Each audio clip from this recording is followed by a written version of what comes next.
Yes, mu mawulire ge tulinawo wetwogereranga etteeka ery'omukulu lyandibanga essaawa eno ligenda kubanga limudibirira oluvannyuma lw'okubeera nti abalikuba batandise okubanga bawera. Ekibiina ekya National Unity Platform mu butongole kyegasse ku bannayuganda abalala bonna abali emabega w'okulwanyisa etteeka lino. Twogera ku tteeka erimanyiddwa nga Protection of the Sovereignty Bill. Etteeka eryo mulimanyi bulungi nnyo, erikufuula gwe munnayuganda okubeera ng'oli mugwira oluvannyuma lw'okubeera nti wagenda ebweru w'eggwanga n'oba ng'omazeeyo emyezi egiwera 3 singa ofuluma n'omala emyezi 3 nga toli mu Uganda oba ofukiddewo omugwira. Olw'etteeka lino engeri gye linnyonnyolwamu, minisita omubeezi w'ensonga z'emunda mu ggwanga amanyiddwa nga General David Muhoozi ye yali tebolinga mu Parliament, wabula kigambibwa nti ku sipiidi kwe liddukira ey'ekizungirizi kigambibwa okuba nti etteeka eryo bwe litayita wiiki eno liba lyakuyita wiiki ejja. Teweerabira nti n'ababaka ba Parliament bano abapya, Parliament enkadde eri mu kuzingula byayo bali mu kuteekateeka kulaba nga bafuluma, kubanga ekisanja mu butongole kikoma ng'ennaku z'omwezi 12 omwezi guno gwe tugendamu ogwokutaano, ng'era okutandika nga 12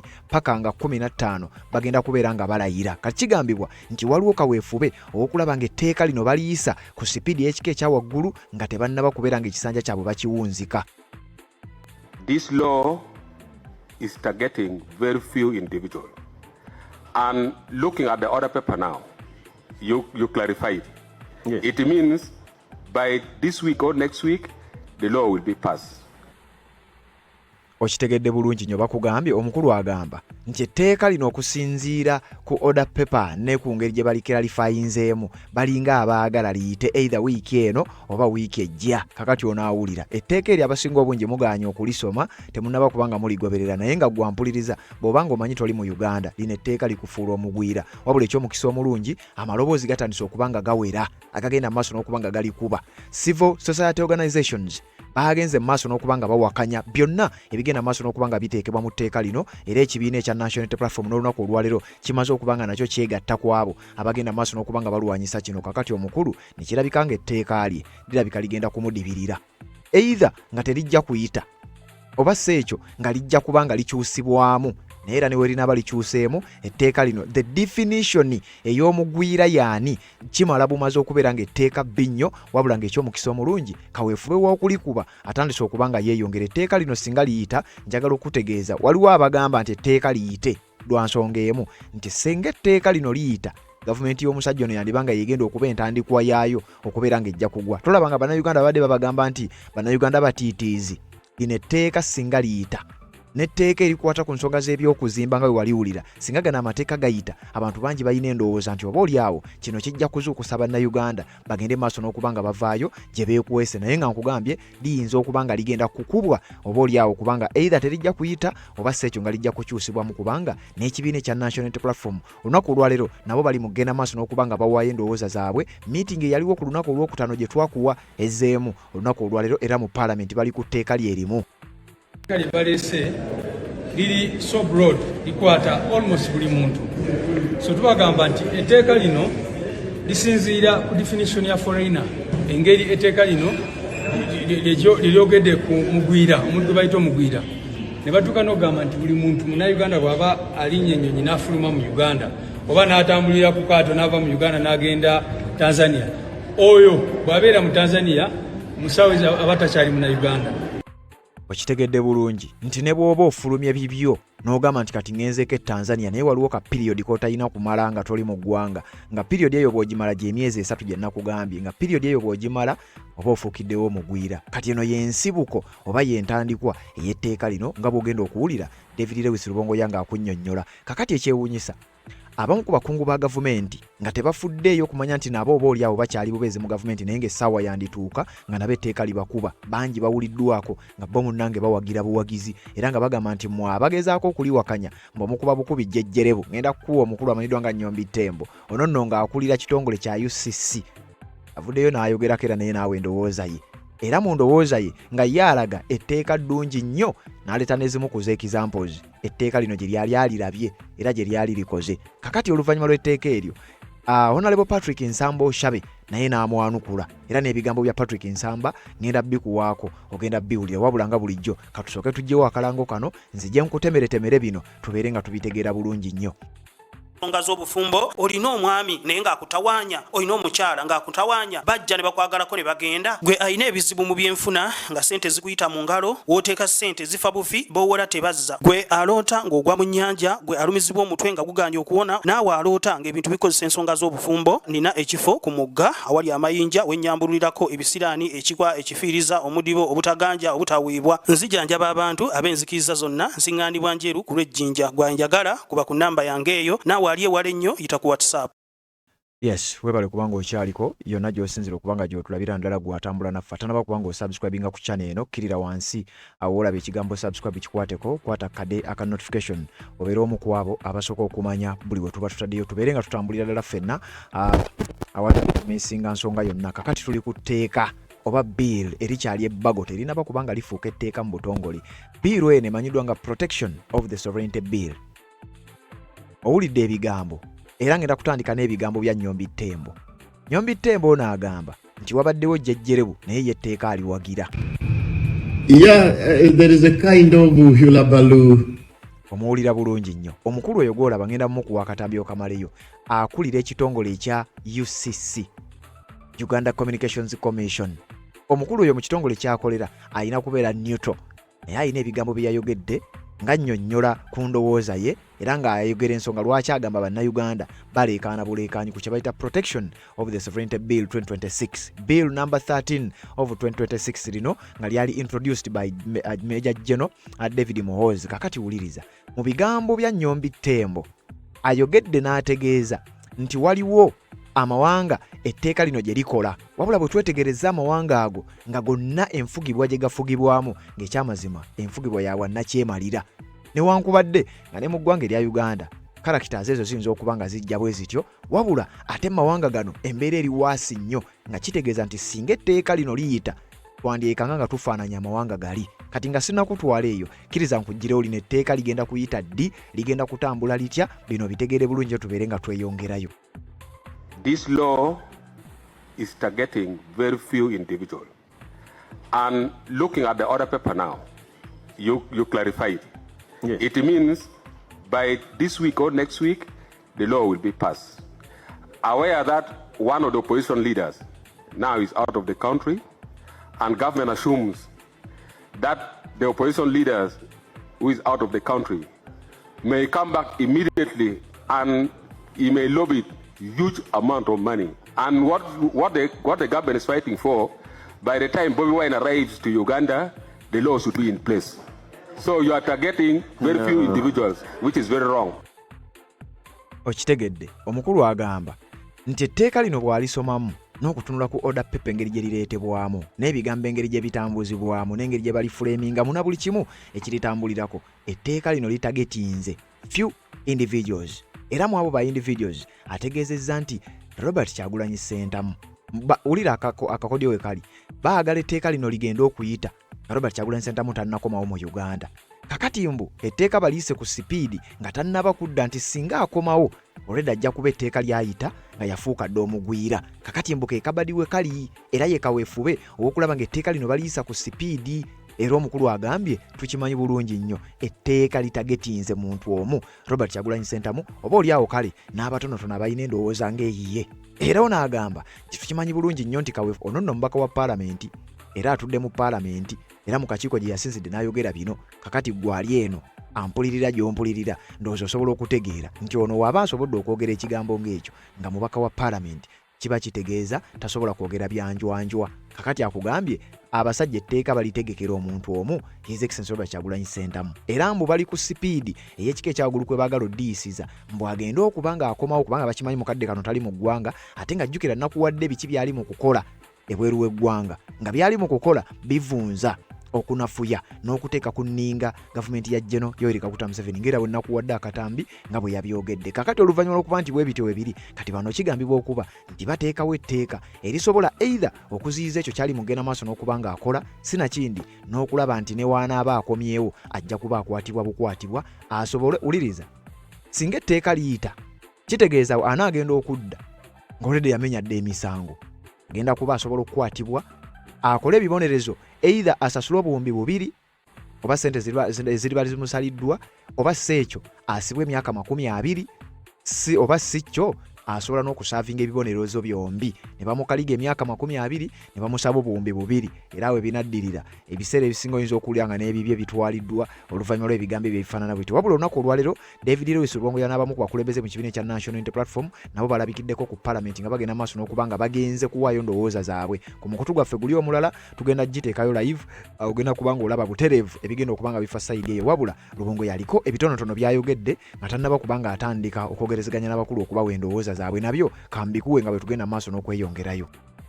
Kale balese liri so broad likwata almost buli muntu, so tubagamba nti etteeka lino lisinziira ku definition ya foreigner, engeri etteeka lino liryogedde ku mugwira, omuntu gwe bayita omugwira, ne batuuka n'okugamba nti buli muntu munnayuganda bw'aba alinnye ennyonyi n'afuluma mu Uganda oba n'atambulira ku kaato n'ava mu Uganda n'agenda Tanzania, oyo bw'abeera mu Tanzania musawe abatakyali muna Uganda, ekyo kyabwewuusa.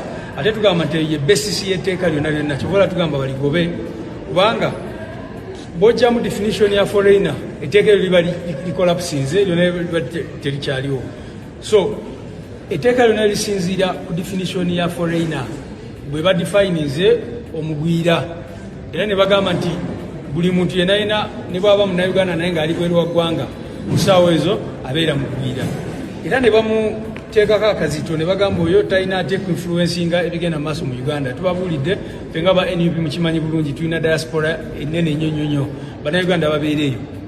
Nga lino etteeka oba olina okulaba objective gye basinziddeko okulireeta, bano batidde nnyo, balaba bannayuganda babeera social media ne bawakanya ebigenda maaso mu Uganda, balaba abantu baffe abawangalira amawanga g'Abawalabu nga babeera eyo ne bawakanya ebigenda maaso mu Uganda, balaba abantu baffe nga beekalakaasa mu mawanga g'enjawulo. Kati ekyo okugezaako kiremesa kwe kuleeta lino etteeka.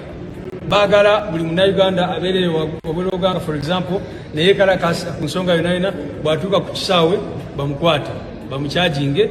Ate etteeka ligamba nti bw'oba omusango gukusinga bakusibe emyaka 2. Can you imagine?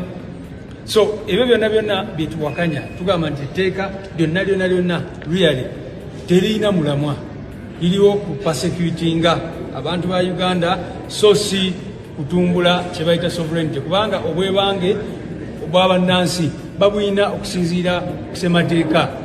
Kyova olaba ffe tuli people power, tugamba all power belongs to the people. Abantu be bali sovereign mu Uganda, be basinga amaanyi, be basinga obuyinza, kyekyo kye tuyita people power. Yes, kakati ebyo bigambo bya David Lewis Lubongo ono nga Secretary General w'ekibiina ekya National Unity Platform, era nga ngoba omuwulidde akugambye, ate era nga ebigambo ebyo badde ng'obiwulira bibadde byogerwa nti abakulu etteeka lino balireeta nga bategetinze omuntu omu nga si mulala ye His Excellency Robert Kyagulanyi Ssentamu, agenda mu maaso n'okuba nga oba oliawo byakola bitadde abasajja bano ku bunkenke, era nga bye bagenda okukola oba bye bali mu kugenda maaso n'okuba nga bakola byebyo byogeddwako nti kaweefube waakulaba nga balemesa ekyo kye basuubira, nti essaawa yonna basuubira bannayuganda okukozesa amaanyi agabaweebwa ssemateeka okugenda maaso n'okuba nga either bajja kwekalakaasa. Kati ekyo ekintu kigambibwa okuba nti kibatiisiza ddala nga bw'okiwulira, era mbu ye kaweefube oba okukola etteeka eryo oba oliawo okulaba nga basobola okugenda maaso n'okuba nga balirwanyisa oba nga baziyiza ekyo ekiyinza okuba nga kigenda kujja. Kakati njagala kukuwa abamu ate bba bali ku sayidi eno bo bagezaako nnyo okusiiga akazigo n'okulaga nti etteeka lino lyetaagisa. Era ndowooza ngenda kusooka nkuwa ebigambo by'omukulu Nnyombi Ttembo.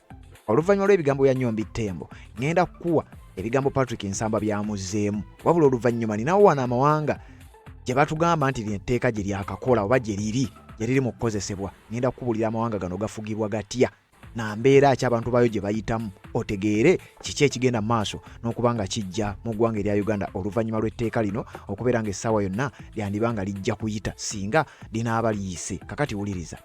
Honorable Nnyombi Ttembo ono yaliko mubaka wa Parliament avasaidize ye Kasanda, wabula mukadde kano nga yakudde ekitongole kya UCC, Uganda Communications Commission. Muwulirize bulungi nnyo ebigambo bye, then nzije tubeere nga tubinnyonnyola. Yeah, there is a kind of hullabaloo around the new bill which has just been introduced, the Protection of Sovereignty Bill 2026. We've had arguments here and there. Really, our people, that's what we say. Really, gentlemen and ladies, it's not a matter of talking for the sake of it. Sometimes they say, if you don't know, why don't you keep quiet? You just keep quiet. Nobody's going to take you to prison when you keep quiet. Protection of sovereignty is a cross-cutting issue globally. Kumpi buli ensi gyemmanyi democratic erinetteeka lino okwekuuma ensi yo okuba nti nno ensi mwekuuma ng'ensi obutatabangulwa bikolwa by'abantu abalala bayinza okubatabangula. Kati mpulira abantu boogera n'abamu bolowooza nti nno bamanyi bemuva mu parliament ndabe aba civil society bakama bange abaloyi b'emwoyo temugwa mu katego kano oluusi abantu babasuula mu butego mutategedde musooke musome ate kati ekirungi ebintu bino ku ebiri just google genda ku google search golinge nti nsi ki ezirina amateeka gano. Buli nsi erina democracy erina etteeka lino kubanga bw'ogefuuka ensi obulabe bw'olina oba gye tuyita obulabe bw'olina olusi obutalabika kungulu gye tuyita latent risk. Kati buliriza asinaba kumalayo katambike ayogedde ku nsi ezirina democracy nti zirina etteeka lino. Wabula ezimu ku nsi bwe tukolako ku research omutono n'akugambye ku Google ku ebiri naffe ne tukozesa ekyo kyennyini kyatugambye. Ezimu ku nsi ezoogerwako ezirina etteeka lino njagalo zikusomera. Ogenda kuwulira ensi zino owulire omanye n'enfuga gye bafuga bannansi mu mawanga ago. Wuliriza bakugamba etteeka lino lireetebwa mu nsi ez'enjawulo okugezaako okurestrictinga bannansi n'okugenda mu maaso n'okuba nga beeyagalira mu ddembe lyabwe eribaweebwa ssemateeka. Protection of the Sovereignty Bill is part of a global trend where governments introduce foreign agent or sovereignty laws to restrict civil society, often modeled after legislation in Russia. Nti etteeka lino lyasibuka mu ggwanga lya Russia. Mwenna mumanyi ekitambulira mu ggwanga erya Russia bwe bwannakyemalira obwa musajja mukulu amanyiddwa nga Vladimir Putin agenda maaso n'okuba nga aliisa akakanja bannansi mu ggwanga eryo. Era empisibwa gye bayisibwamu mu ggwanga lya Russia jjukira Putin ne we baba bagenze mu akalulu ke kaba just kiyita kwegamba kusiiga bufusizi kifaananyi nti naffe tulonda naye eri teri kulonda kutegerekeka. Bannansi bakolebwako nga baagala ab'oludda oluvuganya batuuka n'okudduka mu mawanga ago nga batya okulaba nti bayinza okuba nga bajja kuttibwa. Kati etteeka eryo lyasibuka mu ggwanga lya Russia era wano batugambye nti often modeled after legislation in Russia. Etteeka lino lyasibuka mu ggwanga erya Russia erikulemberwa omukulu amanyiddwa nga Vladimir Putin. Wano ne bakugamba agamu ku mawanga bagiyita na Russian model, agamu ku mawanga gayina etteeka lino. These countries have recently passed or proposed laws that closely mirror Russia's 2012 foreign agent law, which is used to stigmatize and dismantle opposition. Etteeka lino lyasibuka mu ggwanga lya Russia lye baatuuma foreign agent lye baatuuma bagezaako okukoppa amateeka ga Russia gye baatuuma foreign agent law mu ggwanga lya Russia lyatandika mu mwaka gwa 2012 naye mbu kigambibwa amawanga mangi gagenze galikoppa ng'amawanga gano galikoppa okusobola okudismantolinga ab'oludda oluvuganya. Kyova olaba mu ggwanga lya Russia abagezaako okuvuganya nakugamba omusajja gwe bayita Garry Kasparov yadduka mu ggwanga lya Russia olw'embeera okubeera ng'ali ebususseeko embeera kigambibwa okuba nti yali etandise okuba ng'esukka omukulu Vladimir Putin yali agezaako okulaba ng'apasecutinga yali agezaako okulaba ng'ajjawo eddoboozi eririgezaako okulaba nga lyogerera bannansi. Era Garry Kasparov y'omu ku bannabyabufuzi abadduka mu ggwanga lya Russia olw'embeera gye baali bayisibwamu. Kakati etteeka lino ligambibwa okuba nti lyasibuka eyo. Wuliriza Russia era wano bakugambye the primary archetype. Its law requires NGOs receiving any foreign funding and engaged in political activity to register as foreign agents, leading to the widespread closures and arrests. Okitegedde ebiri mu tteeka lino erizze mu ggwanga erya Uganda lye bali mu kutembeeta lyasibuka mu ggwanga lya Russia era bali kunnyonnyodde ne bakulaga butya bwe lyagenda maaso n'okuba nga likozesebwa. Kakati ndi ku bigambo ebya Nnyombi Ttembo agamba nti waliwo amawanga mangi agalirina. Etteeka lino mu Russia lyatandika lyetaaga ba NGOs non-government organizations okubeera nga bwe baba bakureceiving foreign funding. Jukira NGOs zino zitambulira ku buyambi obuva mu bitongole ebyebweru, amawanga ag'ebweru n'ebintu ebifaanana bwe bityo. Kakati Russia ye yatandika etteeka eryo mu 2012 mbu NGOs zino eziri mu Russia zirina okuregistaringa nga ba foreign agents. Era oluvannyuma lw'ebyo abakulira zi NGOs bangi bakwatiddwa, bangi bagambibwa okuba nti NGOs zaabwe offices zaabwe ziggaddwa. Kakati nga kaweefube wakulaba nga banyigiriza obudde oluvuganya babeere nga tebakyafuna buyambi. Jukira na wano kati wulira ekibiina kya NP bakijjako sente eza iPod tekyazifuna. Kati baagala bakuteeke mu mbeera sente z'olina okufuna mu mateeka tozifunye, abakuteereddewo obukwakkulizo bwe bamanyi nti tojja bukkiriza ezo sente tojja kuzifuna. Sente ziva ebweru z'obadde ofuna ng'obuyambi togenda kuzifuna. Ne bannayuganda abali ebweru abandigaye nti kati katusonde nazo togenda kuzifuna. Ekyo kikoppebwa mu ggwanga erya Russia. Nyombi Temba akugamba nti amawanga mangi galirina, kati nze genkuleetedde agalirina. Belarus, bwe twogera ku Belarus, akulembera eggwanga eryo dikiteeta bamuyita Lukashenko. Era Belarus eno mugijjukira bulungi nnyo, president abadde akozesa nnyo omukulembeze oyo amanyiddwa nga Lukashenko. In Belarus, they enacted strict amendments in 2011 that criminalize receiving foreign grants without government approval and prohibit NGOs from holding funds in foreign banks. Etteeka lino mu ggwanga lya Belarus lyaleetebwa era likozesebwa. Mu Belarus tokkirizibwa ku receivinga kye bayita foreign grants, sente zonna eziva ebweru nga gavumenti tekkiriza. Era gavumenti minister alina okuwa olukusa ng'omaze okweregistaringa nga foreign agent. Byennyini ebiri mu tteeka lino bye biri mu tteeka eriri mu Russia ne mu Belarus. Era eno yate babagaana n'okubeera ng'omuntu alina sente za holdinga mu banka engwiro ba foreign banks. E Belarus tebikkirizibwa. Osoma mu tteeka erireetebwa mu ggwanga erya Uganda bye bimu ebiririmu. Mu ggwanga erimanyiddwa nga Kyrgyzstan recently signed the foreign representatives law. Mu April wa 2024 baasayininga etteeka lino nalyo baaliisa mu ggwanga bayita Kyrgyzstan abalimanyi mulimanyi. That is almost a direct copy of Russia's law allowing for extensive state oversight of NGOs.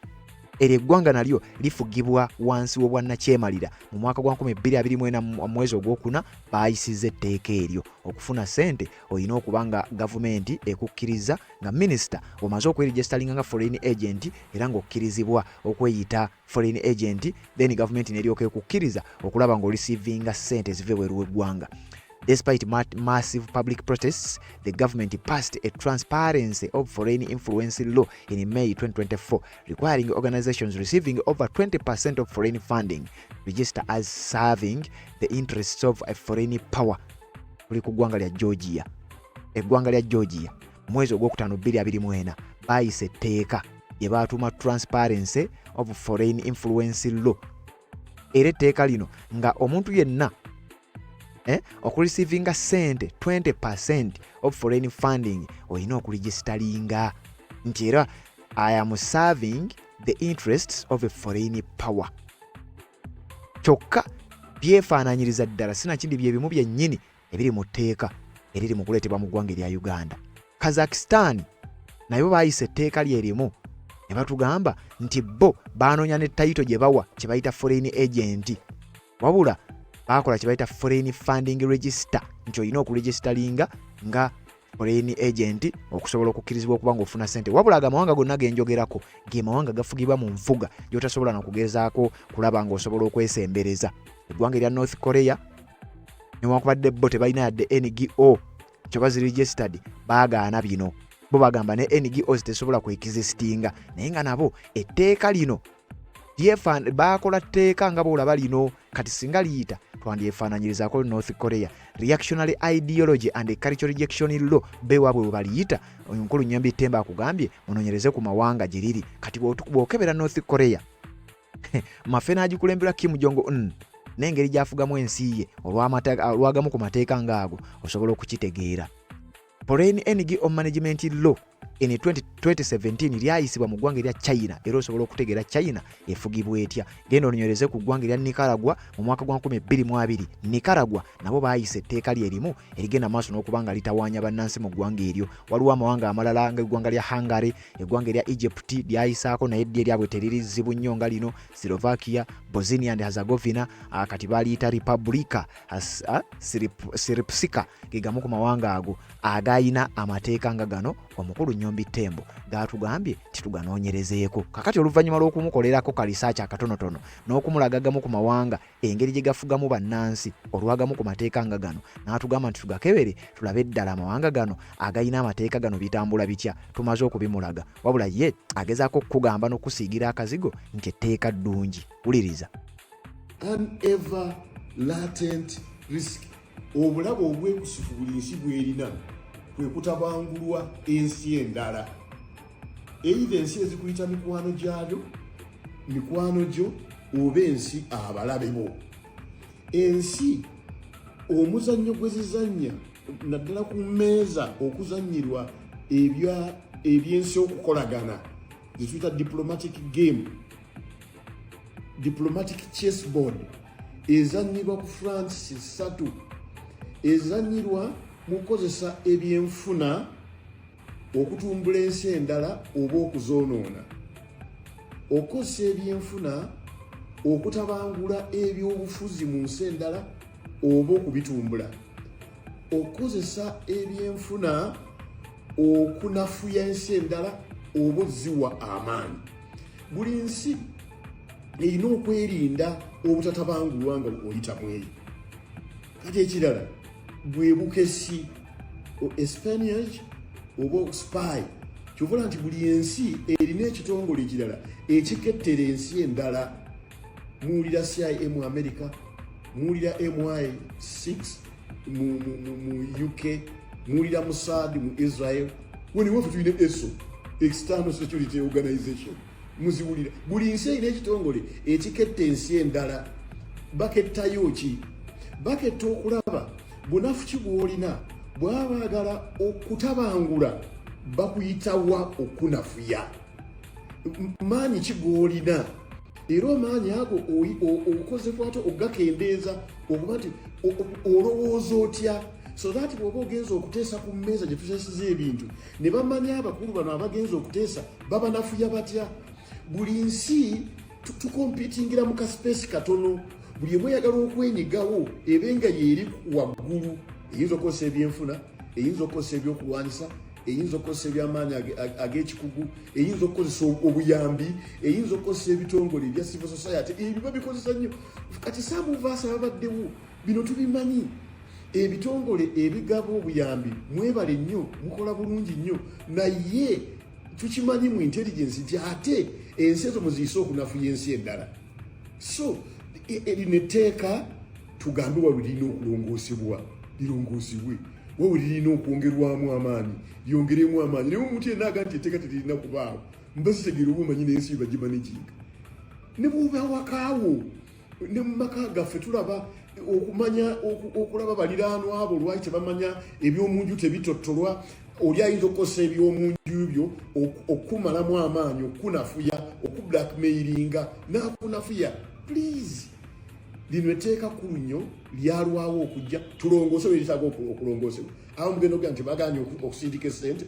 Oli agambye nti bw'oba bano naakusindikira essente zisukka mu miliyoni 4 omwaka, minisita approving. Bwe waliwo omuntu akusindikira miliyoni 4 owooluganda okuva ebweru, tebaganyira gaana nti miliyoni 4 abantu baffe ze basindika tuzimanyi. Ezo tezikwatibwako tteeka lino. Yeri oba waliwo ebikwate awabi tulongooseewo naye etteeka libeerewo. Abantu baleme kudda eri kukozesa abantu baffe kuba nti batutabangula. Nze nali mu palamenti omwo nga tuteesa ku tteeka erya oil n'endaba ensi z'ebweru. Nze kennyini ndi victim w'ab'ebweru okwagala okutabangula. Bwe nali mpisa regulation ey'okugjawo abantu okuteekawo abantu okulonda nga babalaba, the Tembo motion abantu okulonda ku bintu ebikwata ku constitution nga babalaba, ndaba ensi z'ebweru nabagamba zisijja ku mentioning bakambange bakimanyi abansubiza n'okunsubiza nti baagala bantwale ekintu kiveeko nkijjeyo nali ndeeta ekintu nga kirungi kiyamba nsi yange kinvudde mutima gwange teryanguze nebo baali baagala kungula nti nkijjeyo ate baagala nkijjeyo mu kyama kikola kusinge olaba nti baalina motivu zaabwe endala. So please tulina okulaba nti abantu baffe babeera independent mu kulowooza. Constitution yaffe nga bwegamba nti sovereign okwetwala okufugibwa kwa Uganda kuli mu bannayuganda so si beebweru kutufuga wano nga tulinga obugologozi. Abantu baffe abalamu bawala bomu nga bateesa mu palamenti bakola ebintu biki balinga bugologozi. Omanyi mukulaba wano kazina eno wali yasika emiguwa gwe waleeta z'abakulembeze be babeere bweru atyo eye bansinga eneetambula etya. Please abalongoose bawalongoosebwe awaguma wagumibwe awagenze nnyo awala wabe refined naye etteeka lyo fe abamanyi abaagala eggwanga lino etteeka lino lirina okubeerawo. Mwebale nnyo.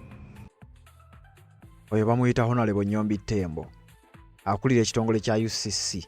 Ebigambo bye wadde bitonotono byensobodde okuwa wabula ngenda kuwa Honorable Patrick Nsamba agezezaako okumunnyonnyola. Ono Patrick Nsamba mubaka akiikira abantu b'e Kasanda saidi eyo ate nga munnakibiina ekya National Unity Platform naye mu bigambo bitonotono yamwanukudde mu ngeri gye yamwanukuddemu gye njagala owulirize nga bwe tugenda mu maaso n'okuba nga tweyongera owuliriza.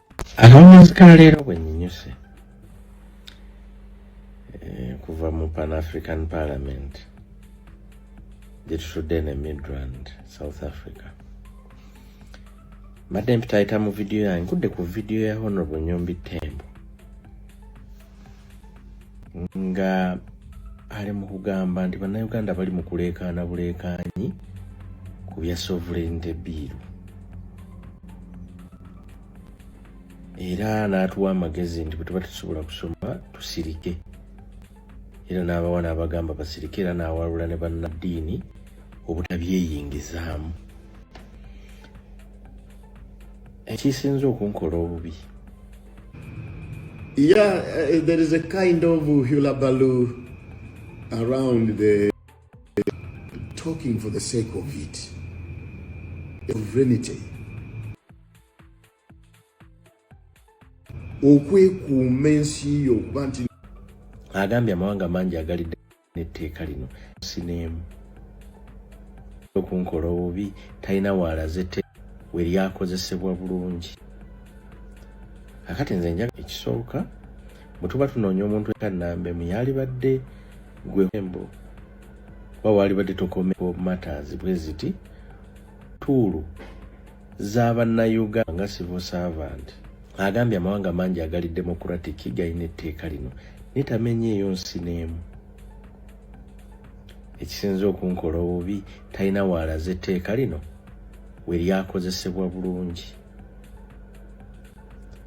Akati nze njagala muyambako ekisooka bwe tuba tunoonya omuntu eyalibadde asirika nnambemu yalibadde gwe Honorable Nyombi Tembo oba walibadde tokomentinga ku political matters bwe ziti ng'oyina tuulu z'abannayuganda ezakuweebwa nga civil servant oba nga omukozi wa gavumenti ng'okulira ekitongole kimugenda kuwa ekyokulabirako lwaki walisirize. Singa radio station yamu epiikinga debate yeeno gye waleese wano negenda ne bakubashinga radio station eyo osobola ogijjako ng'onyiize tuvula walibadde tobyeyingizaamu. Abaana be bakwata ku social media ne bakozesa talk show yeeno ne babaako comments ze bakuwa kujja kunyiiga ogenda obabaninge ku social media era osuuleyo wakino nakiri kubanga olina tools ezikola ebyo. So mu mbeera yonna gwe walibadde nnambeemu butakola ki mu butayogera naye nze njagala kuyambako kugamba nti etteeka lino lyayisibwa ensi ezidemocratic bbiri zokka mu 1938 eggwanga lya America n'eggwanga eddala eridemocratic lya Australia naye amawanga ago tegatajetingangako ba political opponents mu mateeka gaabwe. Amawanga ago gombi agaliisa tegatagejetingangako NGOs tegatejetingangako ku stifling dissent oba tegatagetingangako kunyigiriza ba journalists oba ba lawyers oba abantu bonna abaagala okwenyigira mu byobufuzi. Interest yaabwe ya protectinga nsi yaabwe nga naye bwogezaako kukinyonnyola wano.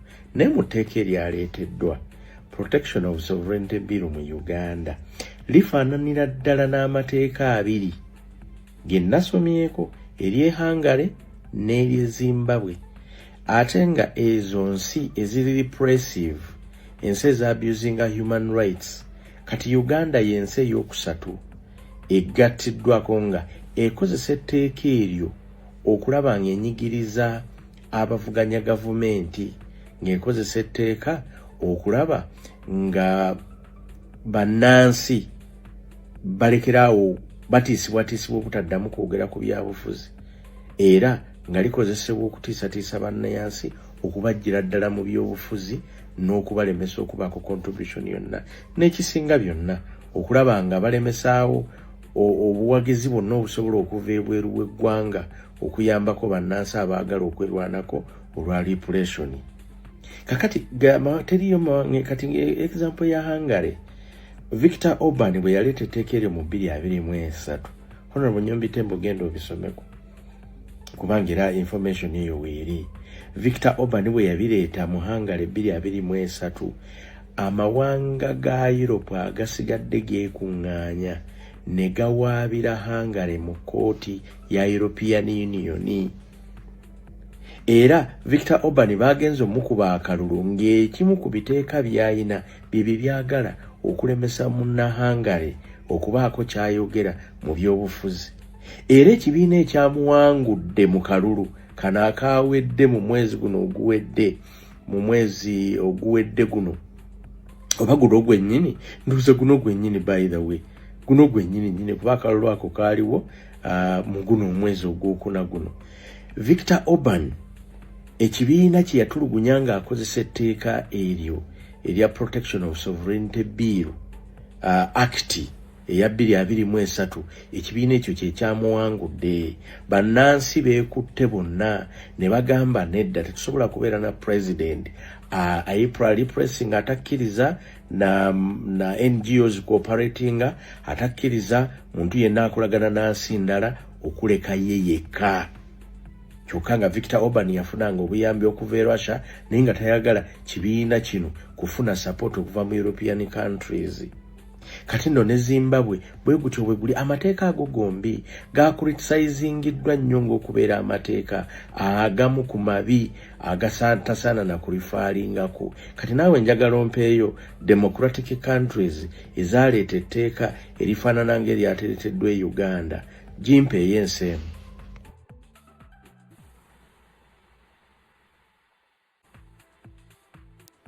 I'm Solomon Serwanja. I give my thoughts and perspectives on the big stories that shape our narrative. This week, we must confront a document that has the power to fundamentally alter the relationship between the Ugandan citizens and the state. That is the Protection of Sovereignty Bill 2026 that landed on the... Sovereignty Bill nga bwe yatuweerebwa erimu ebitundu naddala bisatu ekigendererwa. Gavumenti egamba nti eyagala kugoba bagwira mu nzirukanya ya government policies ne programs ezaayo mu ggwanga Uganda. Ey'okubiri, kugoba foreign aid ejja mu civil society oba ebibiina by'obwannakyewa ng'ekola ekontana ne programu za gavumenti naddala ku byobufuzi, embeera z'abantu n'ebyenfuna. Ekyokusatu, abakozesa online platforms oba emitimbagano nga bagwira oba abo abanaafuuka ba agenti baabwe ng'oli akolagana naye okutambuza amawulire ag'obulimba oba okutambuza swaka oba pokopoko ekiyinza okuleetawo obutabanguko mu ggwanga. Naye mu byo bw'otunuuliramu etteeka lino munda ate lyazze kwogera nnyo ku ntambuza ya byansimbi.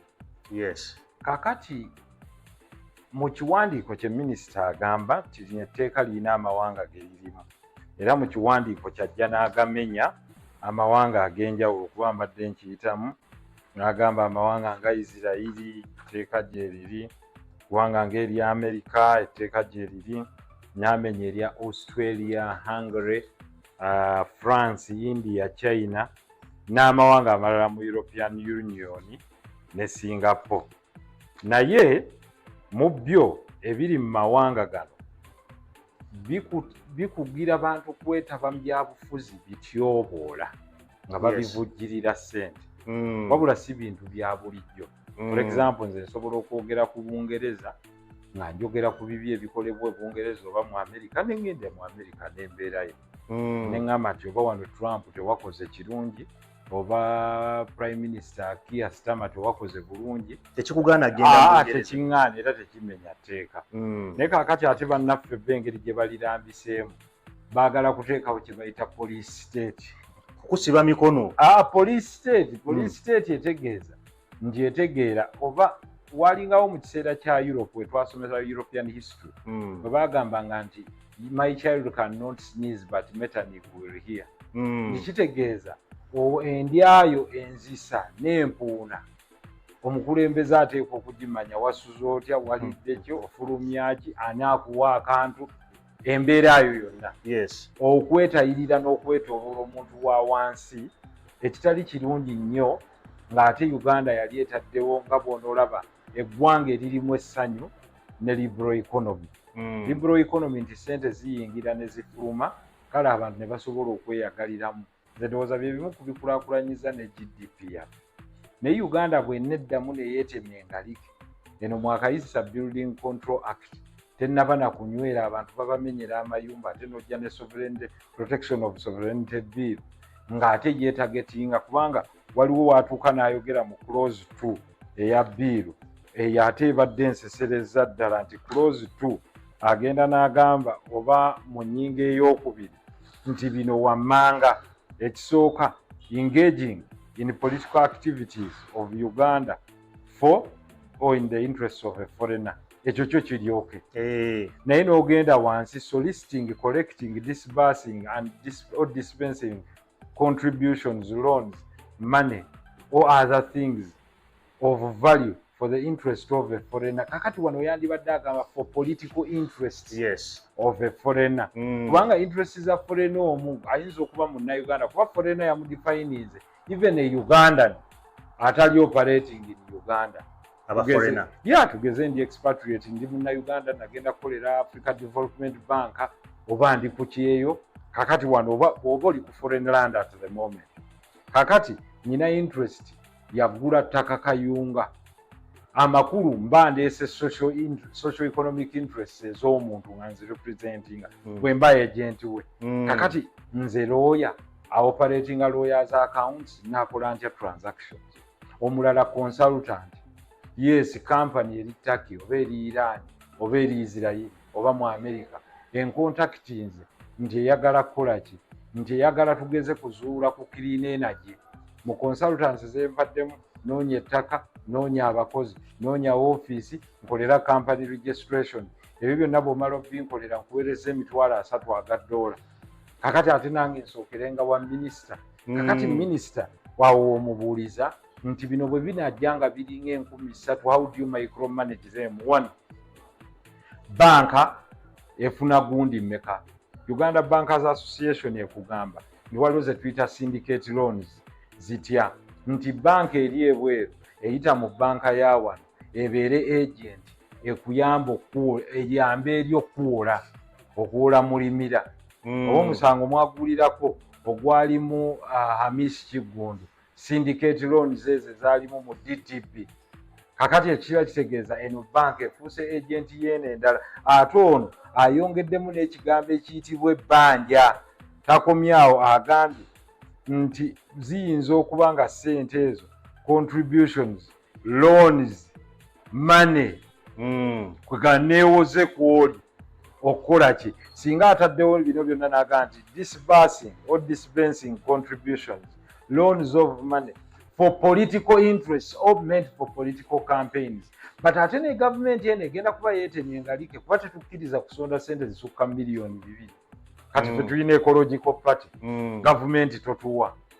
kwegana abawagizi baffe tubakkiriza tuwa n'abebweru tebatuwa kakati ffe tusibye emikono mwe bwe mutuuka eri bwe mwegabira eza ipod obuwumbi 39 naye ng'ate muzijja kwani nange ze nawaddeko omusolo kati awo waliwo obutali bwenkanyi kitegeeza lino etteeka lireese kuteekawo nga bonoga nti one party state nti yo ekkirizibwa okufuna contributions okuva ewaabwe kubanga what are the interests of the government of the country is the foreign interests of Uganda zibadde defined bw'omanyi foreign policy oyinza okumanya foreign interests za Uganda leero boogera ku magye Somalia enkya boogera ku Congo enkya boogera ku kino kakati oli akuweereza abaana nga bwe walabye nti waliwo tugeze NGO gye bayita Agape gye nawuliddeko baweerera baana ku masomero. Yes, they are representing foreign interests ez'abantu abalina omutima ogulumirirwa abaana abatasoma gwe bakulemye okuweerera.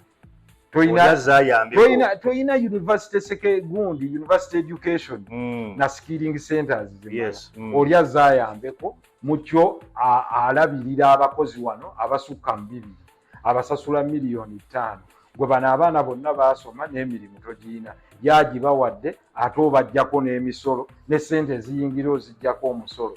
Nze nno mbadde ndowooza bwe nti bannaffe abali mu gavumenti mu kifo ky'okukozesa kyebanagamba nti using a hammer to kill a fly okukozesa ennyondo okutta enswera mukozese nnyo kye tuyita reason okusinga amaanyi kubanga amaanyi tegajja kubayamba mu kino amaanyi gasusse mutya mu bino byonna nga tetunagenda ddi mulungula mujja kulaba nga mwekennyini muhaatinga economy. Why? Mwina Financial Intelligence Authority eyina obuyinza obuyimiriza ssente zonna. Namba 2 bw'oba owulira nti obuzibu bubadde mu non-government organization buli emuteekayo ogambe nti newankubadde muyina audit eza buli oba myezi 6 oba buli mwaka emirundi 2 ne mufanishinga returns zammwe mu NGO board n'ebirala oba Ministry of Internal Affairs. Kakati tubongeddeko ekirala nti ekirala ki mufuneyo omukozi nga representative ava mu gavumenti atuula awo. One, you have created jobs but also you have clear oversight.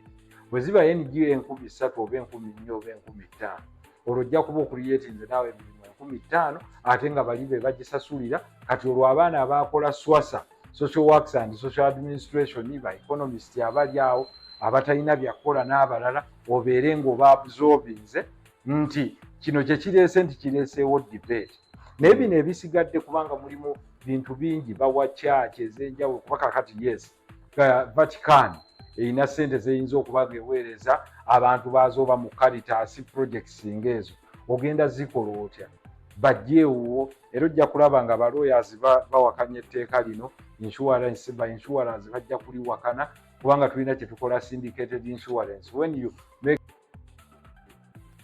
I'm Solomon Serwanja. I give my thoughts and perspectives on the big stories that shape our narrative. This week, we must confront a document that has the power to fundamentally alter the relationship between the Ugandan citizens and the state. That is the Protection of Sovereignty Bill 2026 that landed on the parliamentary floor like a thunderbolt. While it arrives under the noble banner of protecting our sovereignty and our independence, a deep dive into its clauses reveals a mechanism that may inadvertently dismantle the very democratic fabric it claims to safeguard. So we believe in the power of hard questions.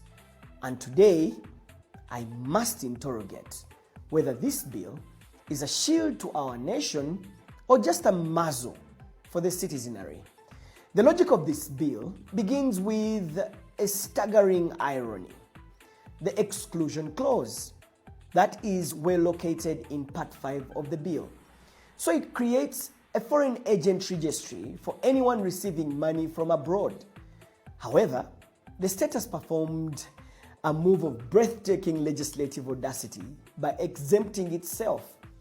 While the government remains free to receive billions of money in foreign aid, grants, and loans, the ordinary Ugandan is told that a simple remittance from the diaspora or a grant for a local project could make them foreign agents or agents of a foreigner, which of course is liable to 20 years in prison under Section 10. This creates a monopoly on global connections.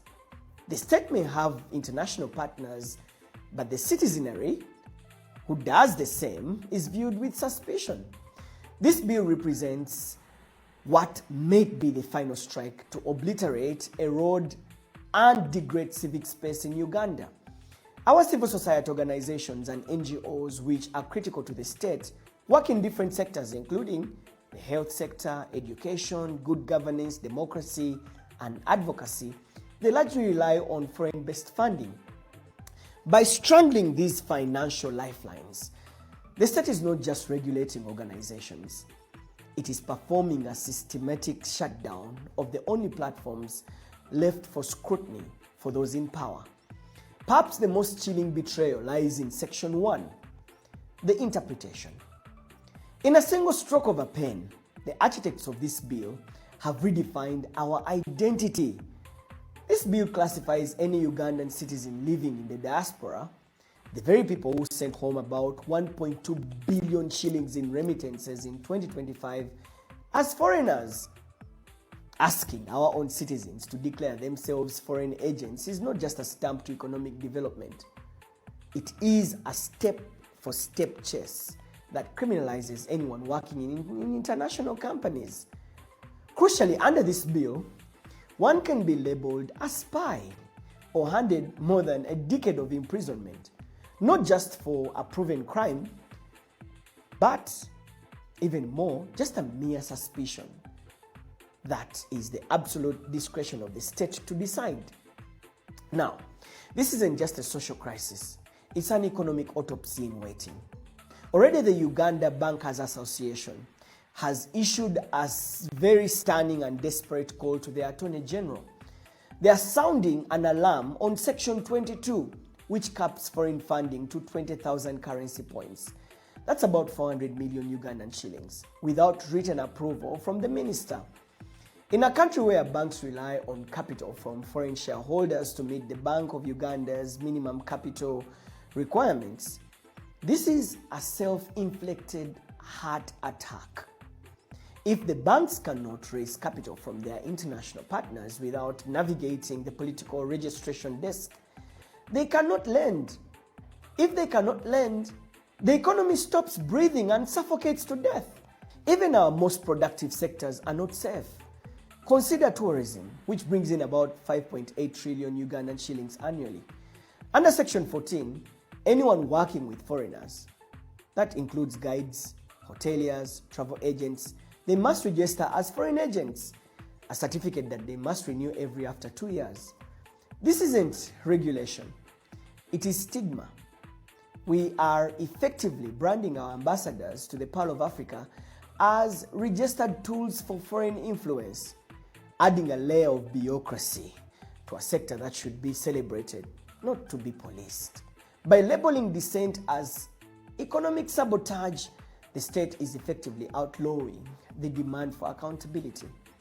The Clerk to Parliament has instructed the Committee on Defence and Internal Affairs to get public consultations for only 7 days, ignoring the standard 45-day period mandated by parliamentary rules of procedure. Let me be specific. That's Rule 1 to 9. So why the rush?